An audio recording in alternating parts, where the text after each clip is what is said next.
Hello, hi. என் சேனலை நீங்கள் ரொம்ப நாளாக பார்த்துட்டு இருந்தாலும் சரி, புதுசாக வந்திருந்தாலும் சரி, thank you so much for clicking on this video. Last வீடியோவில் வந்து செம காமெடியாக ஒரு தப்பு பண்ணியிருந்தேன். நான் இன்ட்ரோ லைனில் வந்துட்டு நீங்கள் புதுசாக வந்தாலும் சரி, ஃபஸ்ட் டைம் பார்க்குறீங்கனாலும் சரின்னு சொல்லியிருந்தேன். அது ரெண்டுமே ஒன்று தான். அப்புறம் நான் வந்து யாரோ கமெண்ட் செக்ஷனில் சொன்னாங்க. அப்புறம் தான் நான் அதை ரியலைஸே பண்ணேன். அப்புறம் அந்த வீடியோவை போய் ஓப்பன் பண்ணி பார்த்தா எனக்கே சிரிப்பாக இருந்துச்சு. ஸோ இந்த வீடியோ வந்து இஸ் ஆல் அபவுட் நாங்கள் யூஎஸ்லேருந்து கிளம்பி இந்தியா போகிற அந்த ஜேர்னி, அப்புறம் ஜெய்ப்பூரில் என்னெல்லாம் பண்ணோம் அதெல்லாம் காட்ட போகிறேன். ஸோ நாங்கள் 2 பேருமே எங்கள் வீட்டிலேருந்து கிளம்பி கேபு போட்டுட்டு சான் ஃப்ரான்சிஸ்கோ ஏர்போர்ட்டுக்கு தான் போனோம். அங்கே வந்துட்டு இந்த காஃபி இருக்கும் எப்போவுமே, ரோபோ காஃபி. இதை பார்த்துட்டு எங்களுக்கு இதை ட்ரை பண்ணணுன்னு எப்போதும் தோணும். ஆனால் வந்து கொஞ்சம் ஹெசிடெண்ட்டாக இருந்துச்சு, ஏன்னா எப்படி டேஸ்ட் இருக்கும்னு தெரியலன்னு. ஃபர்ஸ்ட் வந்து என்ன காஃபின்னு செலக்ட் பண்ணோம், லைக் கேப்பச்சினோவா லாட்டேவா என்னென்னு. அப்புறம் சாய்ஸ் ஆஃப் மில்க்குமே இருந்துச்சு, ஹோல் மில்கா இல்லை ஓட் மில்கான்னு. எனக்கு வந்து கொஞ்சம் லோ எக்ஸ்பெக்டேஷன் தான் இருந்தது. ஸோ எப்படி இருக்கும்னு நான் நினச்சேன்னா, மோஸ்ட்டாக அந்த பால் பவுடர்லாம் போட்டு ஒரு மிஷின் காஃபி மாதிரி தான் இருக்கும் அப்படின்னு மைண்ட் செட்டில் இருந்தேன். பட் ஆனால் டு மை சர்ப்ரைஸ் ஒரு பரிஸ்தா பண்ணுற அளவு ரொம்ப நல்லா இருந்துச்சு.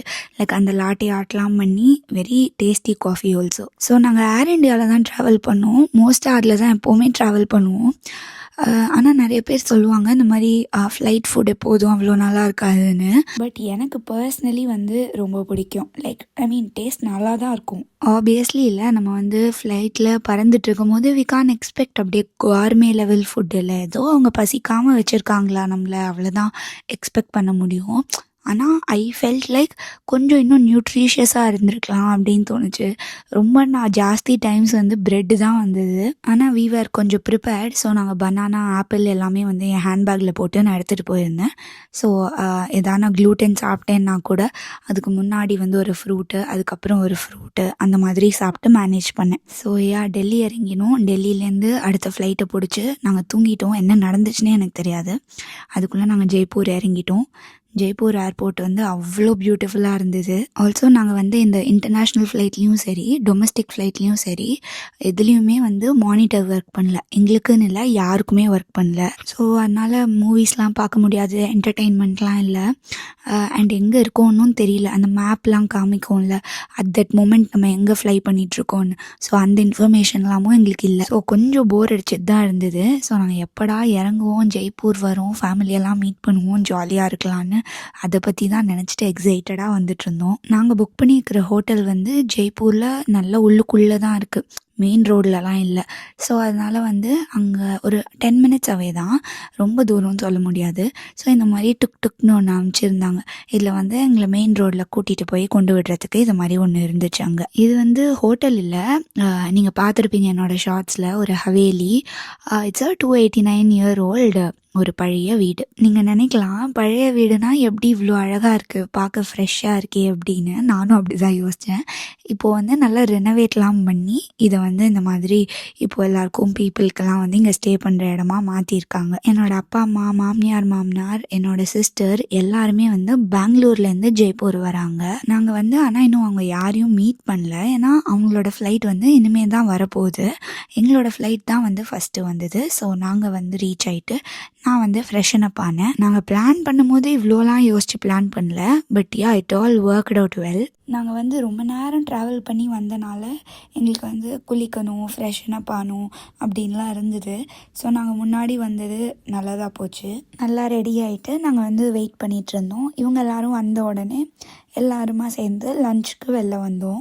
ஐட்டினரி போடுறது, எங்கே சாப்பிட்ணுன்னு டிசைட் பண்ணுறது, இதெல்லாம் நான் பண்ணேன். ஃப்ளைட் டிக்கெட் புக் பண்ணுறது அண்ட் எனி அதர் புக்கிங்ஸ் வந்து என் ஹஸ்பண்ட் பார்த்துக்கிட்டாரு. அண்ட் தென் என் மாமனார் வந்து அங்கே ஜெய்ப்பூரில் சுற்றி பார்க்கலாம் வந்து அங்கே லோக்கலில் சுற்றணும்ல, அதுக்கெல்லாம் கேபு வேணும். ஸோ அதை புக் பண்ணுறது, அந்த மாதிரி நாங்கள் எல்லாருமே வந்து ஷேர் பண்ணி டிவைட் பண்ணி தான் பிளான் பண்ணோம். அண்ட் சில டெசிஷன்ஸ் லைக் கைடு வேணுமா வேணாமா, நமக்கு டின்னர் வேணுமா வேணாமா, லஞ்சு சாப்பிட்டதே ஃபுல்லாக இருக்கா இல்லையா, அந்த மாதிரி டெசிஷன்ஸ் எல்லாம் வந்து அந்த மொமெண்ட்டில் டிசைட் பண்ணது தான். ஸோ இந்த டே 1 நாங்கள் ஃபஸ்ட்டு வந்து பார்த்த இடம் வந்து அமீர் மஹால். எங்களோட ஐட்டினரி எப்படி இருந்ததுன்னா ரொம்ப அப்படியே வந்து நெக்ஸ்ட்டுன்னு ஓடணும் அந்த மாதிரிலாம் இல்லை. ரொம்ப ரிலாக்ஸ்டான ஒரு ஐட்டினரி தான் நான் போட்டிருந்தேன். இவங்க ஃப்ளைட் லேண்ட் ஆகி இவங்க ரூமுக்கு வந்தது அரௌண்ட் 1 PM அப்படி தான்.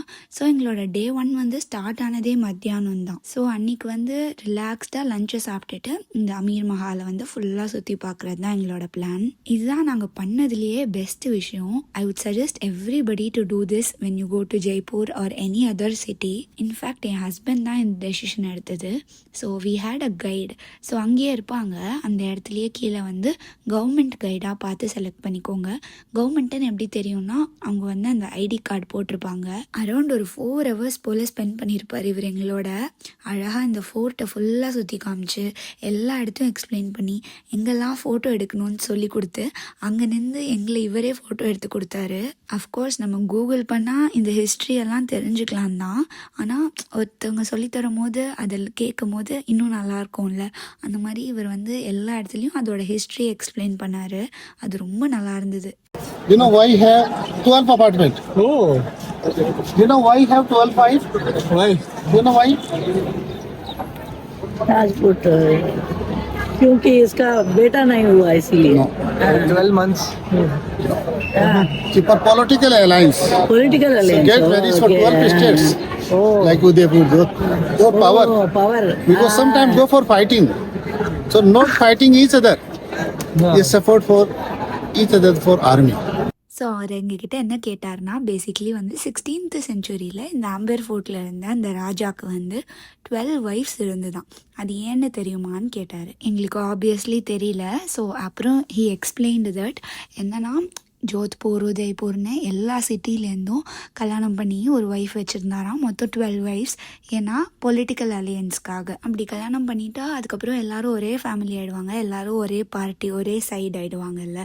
ஸோ தட் அவங்களோட வார்லாம் வராது, அதுக்காக தான். அண்ட் இது வந்து ஆம்பர் ஃபோர்ட்டுக்கு வெளியே இருக்கிற லேக். இந்த பேலஸ் வந்து மலை மேலே இருக்கிறதுனால இவங்க எல்லாருக்கும் வாட்டர் சப்ளை வேணுங்கிறதுக்காக தான் முக்கியமாக இதை கட்டியிருக்காங்க.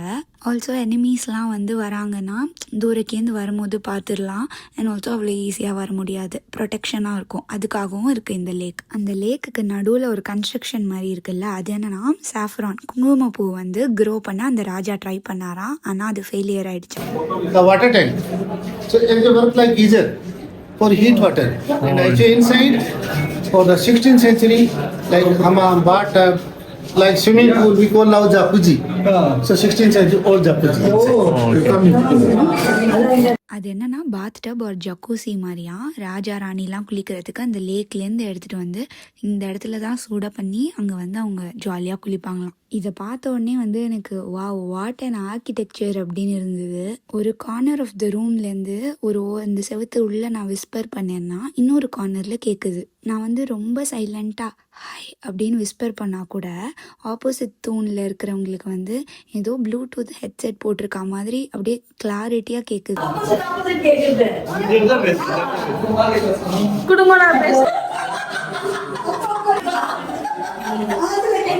கொஞ்ச நேரத்தில் நாங்கள் வந்து அப்படியே ஒரு குழந்தை மாதிரி ஆயிட்டோம். ரொம்ப ஜாலியாக இருந்தது அதை பண்ணுறதுக்கு. At the same time we were amazed also. இதெல்லாம் பார்த்த உடனே ஐ வாஸ் ரியலி ஹம்பிள்டு. நம்மலாம் ஒன்றுமே இல்லை, நான்லாம் ஒன்றுமே பண்ணல. லைக் என்னெல்லாம் பண்ணியிருக்காங்க அந்த காலத்துலேயேன்னு இருந்தது எனக்கு. இந்த ஆம்பர் ஃபோர்ட்டோட வயசு வந்து அரௌண்ட் 400 years இருக்கும். ஓகேயா, இங்கே பண்ணியிருக்கிற எல்லா பெயிண்டிங்கும் அப்போது பண்ணது தான். எதையுமே ரீடச் ரீபெயிண்ட் பண்ணவே இல்லையா. இது கேட்கும் போது வந்து என்னால் நம்பவே முடியல. எனக்கு தெரியல அவங்க யூஸ் பண்ண அந்த மெத்தடா இல்லை அவங்களோட ஸ்கில்லா என்னன்னு. But I was just mind blown. இப்போது இந்த ஃப்ரேமில் தெரிகிற பெயிண்டிங்கை மட்டும் பாருங்களேன், எவ்வளோ டீட்டெயிலிங் இருக்குதுன்னு. I am so happy that நம்மளோட history has been preserved so well. I hope இது வந்து இன்னும் நிறைய இயர்ஸுக்கு இது கேரி ஆனும். அண்ட் நெக்ஸ்ட்டு வர எல்லா ஜெனரேஷன்ஸும் gets to witness this beauty. இது வந்து எங்களோட பிளான்லேயே இல்லை. ஆஃப்டர் த அமீர் மஹால் அந்த கைடே வந்து டுக் அஸ் டு திஸ் பிளேஸ். நான் வந்து ஐட்டினரி போடும் போதே எனக்கு வந்து இதை பார்த்தேன். ஸோ ChatGPT கேட்டும் போது அதோட சஜஷன்ஸில் வந்துச்சு, பிளாக் பிரிண்டிங்லாம் போய் பாருங்க அப்படின்னு சொல்லிட்டு. ஆனால் அப்போ நான் அதை புக் பண்ணலை, ஏன்னா ஒரு ஒர்க் ஷாப் மாதிரி பார்த்தேன். ஸோ அதை அங்கே எல்லோரும் எடுக்கலான்னு நினச்சேன். பார்த்தா ஆனால் அரௌண்ட் 3000 rupees போட்டிருந்தது ஒரு 1 hour ஒர்க் ஷாப்புக்கு. ஆனால் அது வந்து ஒர்த் புக்கிங்கா அப்படின்னு சொல்லிட்டு எனக்கு அப்போது தெரியல. ஸோ நான் சரி அப்புறம் பார்த்துக்கலான்னு சொல்லிட்டு ஸ்கிப் பண்ணிட்டேன். ஆனால் இது ஒர்க் ஷாப் இல்லை, இது ஒரு கடை மாதிரி. அந்த கடைக்கு வெளியில் வந்து சும்மா என்னையும் என் சிஸ்டரையும் வந்து ஒரு சின்ன பீஸ் பண்ணி எப்படி பண்ணுறாங்கன்னு காமிச்சிட்டு எக்ஸ்பிளைன் பண்ணிவிட்டு நீங்கள் வேணால் உள்ளே போய் ஷாப்பிங் பண்ணிக்கோங்க அப்படின்னு சொல்லி எங்களை அனுப்பிச்சிட்டாங்க. ஜெய்ப்பூரோட ஸ்பெஷாலிட்டியே இதுதான், பிளாக் பிரிண்ட்ஸ். ஸோ எனக்கு வேறு வந்து ரொம்ப நாளாக இந்த இந்தியன் பிரிண்ட்ஸ்னால் ரொம்ப க்ரேஸாக இருக்குது. இங்கே நான் என்ன ஷாப்பிங் பண்ணேன், அப்புறம் வேறு எங்கெல்லாம் போகணும், அதெல்லாமே நான் வந்து நெக்ஸ்ட் பார்ட்டில் சொல்கிறேன். இல்லாட்டி நான் பேசிகிட்டே இருப்பேன். I want to keep this really short. I hope you like the video. உங்களுக்கு எப்படி பிடிச்சதுன்னு சொல்லுங்கள். அடுத்த vlogல பார்க்கலாம். until then tata by.